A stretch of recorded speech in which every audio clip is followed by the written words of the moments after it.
It was 6:35 a.m. of a very hot day of May 2000. I was 12 years of age and was in class 7th. Children are not good planners, or I must say, were not good planners when it was our era, because we were not facilitated by search engines and social media. Remember, I'm talking about year 2000 and back, before the boom of internet.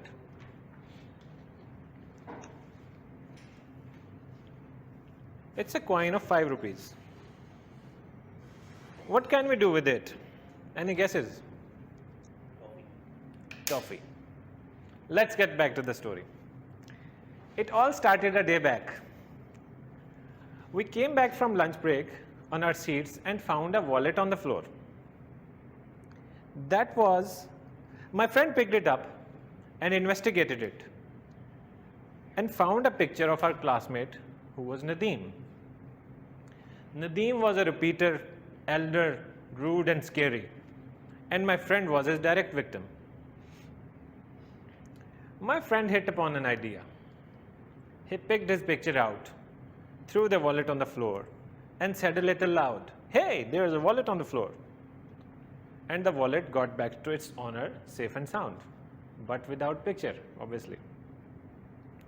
While going back home, my friend with the picture said, "Here is the idea.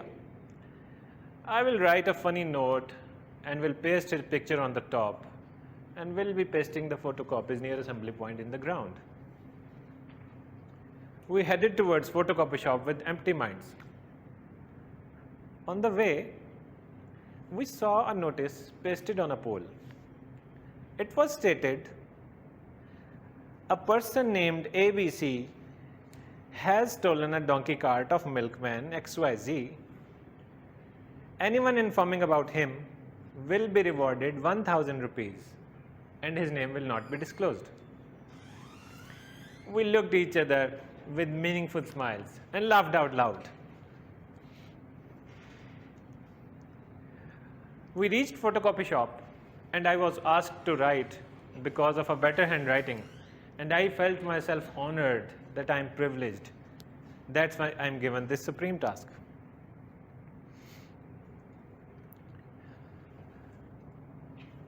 By giving a sum of ₹5 with his photo pinned on top, we got 10 photocopies. Now the plan was to reach 30 minutes earlier to the school next morning. Next morning, I took my breakfast as lunch and rushed to school. I reached there in time. After waiting for 5 minutes, I saw my friends running towards me. They said, "Hey, let's start. I gave them a piece of tape and said, "Okay, paste it." And they said, "Where?" Locations were not decided. We looked around and found trees and doors. We started pasting on them. It was 6:45 a.m. We were already late from decided time. And some of the students were already there, and they started reading the notice. While on the other hand, we were pasting and pasting and pasting. And the assembly bell rang, "Turn, turn, turn." During the assembly, I felt my heart beating like a ticking time bomb. And I could hear it clearly in my ears with a feeling that something is going to be very wrong.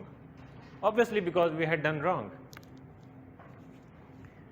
Well, assembly ended, and one of the teachers read the notice, tore it from the tree, folded it, and put it in his pocket. Now the horror part began. A search operation was started for the culprits by the teachers and students. At 9:30 a.m., Mr. Nadeem was called by the principal.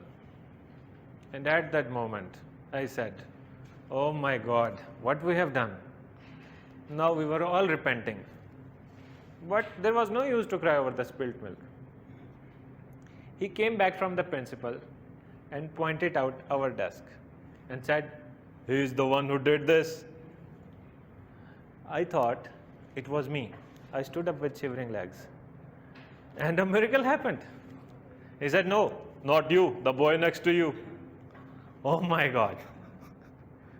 And I saw a very cruel smile in my teacher's eyes. He dragged him out, beat him, and took him to the principal. I stood safe that day. And the next day, I didn't go because of fear and fever. Luckily, that was the last working day before summer vacations. We were so ashamed on what we did, and all three of us went to Mr. Nadeem and apologized. At that day, I realized that one little wrong act can put us in such a situation that we cannot imagine. And that very same day, I promised to myself that whatever happens, I will not be a part of any wrong activity or will not go for revenge. So, there are many lessons in this single story. Number one, if you want to do something, there should be a plan. Number two, never do wrong or be a part of wrong activity.